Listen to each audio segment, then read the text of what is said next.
Yo creo que me quedo con esto último que ha dicho la señora acá. No tengan miedo, pero hay que tenerle miedo realmente a un gobierno suyo en los temas de salud, ¿no? Que no haya hecho ningún tipo de mea culpa de cómo alguien dentro de su equipo técnico, este doctor Saliba, ha boicoteado una de las pocas cosas en las cuales los peruanos nos podíamos unir, que era el plan de vacunación. Es francamente increíble, ¿no? Y que venga además a hacerse la novata en política, porque ha dicho que los 30 últimos años los gobiernos no han hecho nada por el sistema de salud. Perdóneme, esa señora no solamente ha sido la jefa de una bancada absolutamente mayoritaria en el Congreso anterior, sino que ha sido ella misma congresista. Y parece que dice que el señor Castillo no sabe cómo funciona el Estado, pero parece que ella ni siquiera recuerda qué significa ser congresista. Los congresistas aprobamos reformas. ¿Qué reforma del sistema de salud del primer nivel de atención ha propuesto el fujimorismo siendo ella congresista? Siendo ella la lideresa de una bancada de 73 parlamentarios que probablemente ningún presidente va a tener nunca más en la historia para hacer las reformas que hacen falta en el país. Entonces, yo no le creo esta hipocresía de vamos a hacer los cambios, porque además lleva en su equipo con el que quiere gobernar a toda la gente que ya gobernó en esos 30 años que a ella le molestan. El señor Carranza ha sido ministro de Economía del señor García. Yo no sé cuáles son los resultados en materia de salud. El señor Rospigliosi ha sido ministro del Interior con el señor Toledo. Y podemos ver, el señor Bruce ha sido, no sé, ministro de no sé cuántos gobiernos, de esos 30 años que tanto aborrece la señora Fujimori. Entonces, ¿de qué estamos hablando? Y una cosa final, poner en el centro el tema de que la salud es un derecho. Ella no es capaz de cuestionar a sus amigos empresarios de la salud que han mercantilizado la salud en plena pandemia. Los octógonos con alimentación saludable, las plantas de oxígeno. Eso es una barbaridad. Quizás quiera responder el señor Carranza. ¿Reducción? Sí, por supuesto. Reducción de anemia, reducción de desnutrición infantil, construcción de hospitales y podría seguir. El gobierno del presidente García se defiende solo, no me necesita a mí. Está en contra. Ella ha dicho que 30 años. Lo importante acá, entonces, si me permite, por favor, es primero el homenaje a nuestros médicos y personal de salud que son nuestros héroes del Bicentenario. Segundo, reconocer al presidente Sagasti el enorme esfuerzo luego de una desastrosa gestión ideologizada de la salud de los peruanos y que explica cómo estamos. Eso no puede ocurrir y ya lo dijo la candidata Fujimori. Yo quisiera intervenir. Sí, la señora Fujimori ha dicho que ellos no son gobierno hace 20 años, lo cual como gobierno es cierto, ya ha recordado Indira algunos temas claves, pero el tema, ¿sabe cuál es? De que cuando se discutió la Constitución del 93, lo que se dijo desde el punto de vista del principio de la subsidiariedad era que en educación, en salud, así como en otras cosas, primero viene la actividad privada y de manera subsidiaria o remanente viene el Estado. Bien. Y eso es lo que se ha venido viendo. Por eso tenemos el último presupuesto de salud de América Latina. Bueno, ahí me quedaré. Ahora mismo, en el tema de salud, dijo el señor Castillo en una de sus intervenciones, la salud no será un negocio.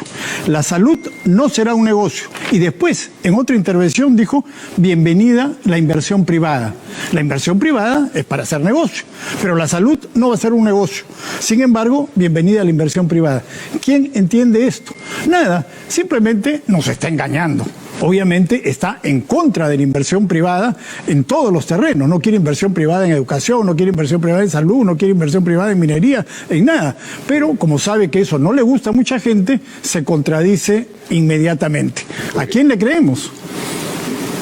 A ver, yo quisiera decir, a ver, dale Indira, por favor. Bueno, sin duda creo que no hay que creerle a la señora Fujimori porque hoy día nuevamente nos ha demostrado que es incapaz de deslindar, ella sí, de toda la mafia de corrupción fujimorista. O sea, ella le pide un deslinde al señor Castillo que por enésima vez lo ha hecho. No sé cuántas veces ya ha respondido que el señor Cerrón es una persona que no puede más ejercer ningún cargo público. Pero a ver, ella deslindó con el señor Fujimori, con la corrupción de esos años o con la corrupción de ahora, porque perdónenme, ella ha recibido millones de plata en maletines ¿de quiénes? ¿De cualquier hijo de vecino? Del señor Romero, que además, por cierto, es dueño de una AFP, porque por eso es que les incomoda que se hable de la reforma del sistema privado de pensiones, porque acá hay un oligopolio, hay 4 AFPs en el país. ¿Cómo es posible que alguien pueda pretender que eso tenga que mantenerse así? Son sus aportantes de la señora Fujimori. Eso también es corrupción, porque capturar a las autoridades con financiamiento ilegal o ilícito es una forma de corrupción en el país. Entonces la señora Fujimori, ¿qué autoridad moral tendrá para hablar de corrupción cuando los sentenciados fujimoristas, entre los cuales además está el señor Vaca Campodónico, ni siquiera han pagado su reparación civil? Lo dijo el señor Castillo, tienen que pagar la reparación civil los sentenciados. Y a los fiscales que están investigando se les tiene que fortalecer, no perseguir, como han amenazado también ella misma, que los va a pedir que saquen del proceso nuevamente, o quiere que recusen a los jueces. O sea, ella, la verdad, está ensayando lo que sería un posible gobierno suyo, un gobierno donde no haya independencia del sistema de justicia, donde tenga a los jueces comprados como ya en otro tiempo. Muy bien. Una nueva relación Estado-mercado es lo que exige ahora. Mira el plan de Biden. Biden te dice que no hay chorreo. Nadie discute eso. Bueno, me alegro de que estemos de acuerdo en ese tema, que es la base de la Constitución del 93. Ahora podemos comenzar a hablar. Estamos de acuerdo en que tiene que haber un cambio fundamental en el Estado, en su eficiencia y en su visión de largo plazo. Entonces, eso sí, lo que ha causado la crisis, lo que hay en Colombia, lo que hay en Chile, que cambia de constitución, lo que hay en Perú, nos está llevando a la fuerza, porque si no, no hubieran querido cambiar nada. Chile y Colombia son dos casos totalmente distintos. Cuando les conviene hay que seguir el modelo chileno, y cuando no. Así es. Pero lo que tenemos en realidad es que de un lado hay propuestas y de otro lado no las hay. Ese es el punto. Bueno, también de un lado hay propuestas para resolver los problemas de la comida, de la salud y del trabajo, que es lo que nos interesa a los peruanos, y también de la seguridad, por cierto.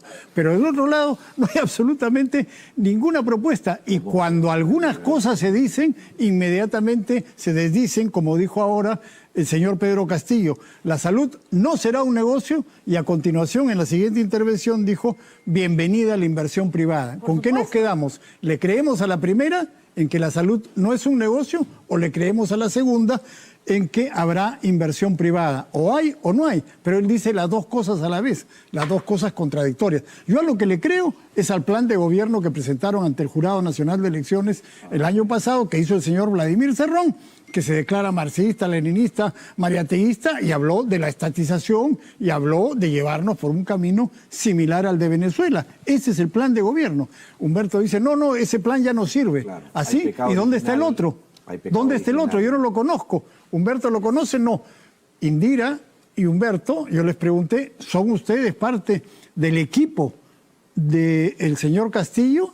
Yo no sé si son parte del equipo. Nadie sabe cuál es el equipo del señor Castillo. Presentaron en el debate técnico la semana pasada un equipo y después se volatilizó.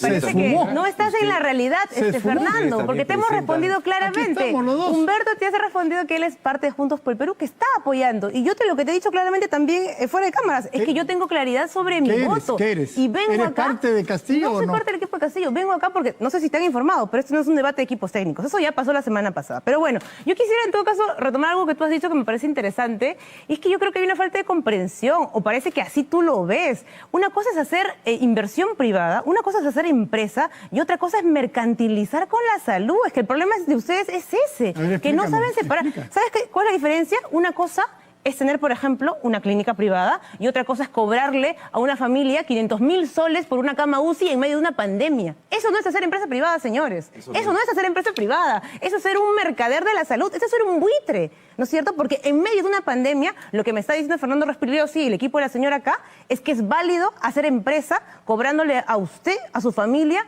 300.000, 120.000, 500.000 soles por una cama UCI. Eso no es hacer empresa, porque los países más desarrollados del mundo, capitalistas, lo que han hecho en la pandemia es decir, no, con la salud no se puede mercantilizar de esa manera. Y han puesto límites, ¿para qué? Para poner a disposición del Estado los recursos para hacerle frente a la pandemia. A eso se refiere Pedro Castillo, y a eso se refiere el sentido común de cualquier otro país capitalista, que lo que ha dicho es los recursos para la pandemia deben usarse bajo una lógica de enfrentar justamente esto. El 95% de la salud está en manos del Estado. El 95% de la salud está en manos del Estado. Lo que hemos dicho es que inversión privada sí. ¿Quieren liquidar el 5%? No, Fernando, eso en tu cabeza está. Inversión privada sí, liquidar el 5% no mercantilizando o no? la salud. Entonces la idea que yo quisiera cerrar solamente, Luis, porque la idea muy clara es eso. Inversión privada sí, pero inversión privada no es aprovecharse de manera abusiva de los ciudadanos, de los consumidores, de los enfermos. Eso es lo que ha pasado en nuestro país. Por eso han muerto más de 120.000 personas, no solamente por el COVID. Yo quería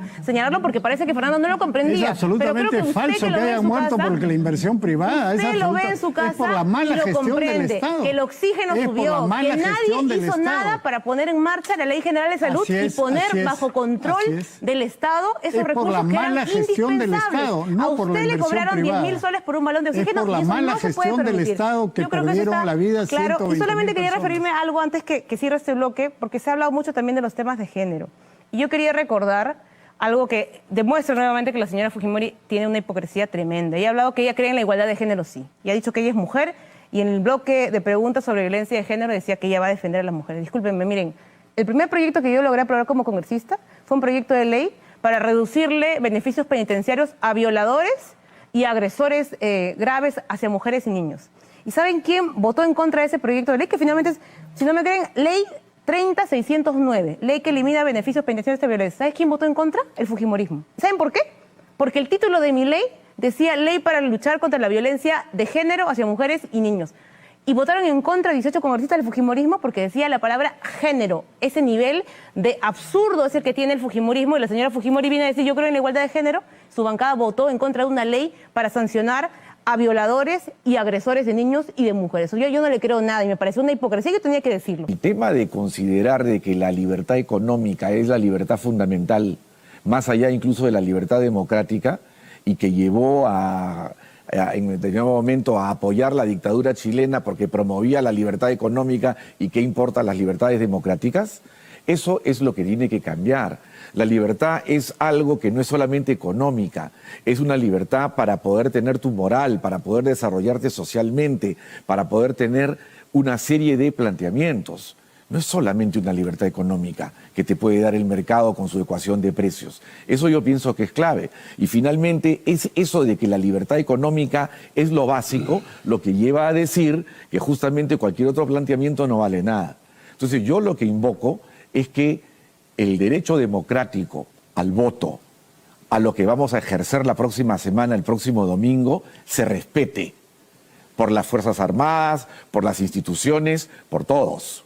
Se respete, porque esa es la base de la democracia. La base de la democracia no es la libertad económica, es el hecho de poder votar y de poder ejercer mayoritariamente sus derechos. Y evidentemente, dentro de las libertades también está la libertad económica, el mercado, etcétera, y la libertad política. Excelente. Y los derechos humanos. Está todo eso ahí. Y desde ese punto de vista, entonces, nosotros esperamos que de aquí al próximo domingo nadie tiene una bola de cristal. No, nosotros estamos a favor de Pedro Castillo, estamos a favor de la democracia. Y entonces, desde ese punto de vista, llamamos a respetar el voto el próximo domingo, porque eso es lo clave para la ciudadanía y para el Perú. Excelente la crítica de Humberto Campodónico a todo lo que quiere hacer Pedro Castillo y lo que quiere hacer Vladimir Cerrón. Ellos quieren, y lo han dicho, quieren hacer un país como Venezuela y como Cuba. Y acá Humberto nos viene a decir que hay que respetar la libertad, justamente lo que no se respeta en Venezuela o en Cuba. ¿Quién lo ha dicho?